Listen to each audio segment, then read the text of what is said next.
आपल्याला काही सवयी जाणीवपूर्वक अंगात बाणवून घ्याव्या लागतात, जर आपल्याला एक सुजाण मानव म्हणून प्रगतीच्या पथावर जायचं असेल तर.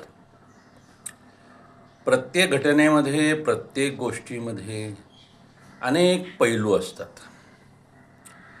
आपण त्यातलं फक्त चांगलं पाहण्याचाच जर सराव केला आणि त्यामध्ये प्रावीण्य प्राप्त केलं, तर आपला दृष्टिकोन जो आहे तो त्या पद्धतीनं तयार होत जातो की प्रत्येक गोष्टीतील फक्त चांगलंच बघायचं, आपण करताना फक्त चांगलंच करायचं.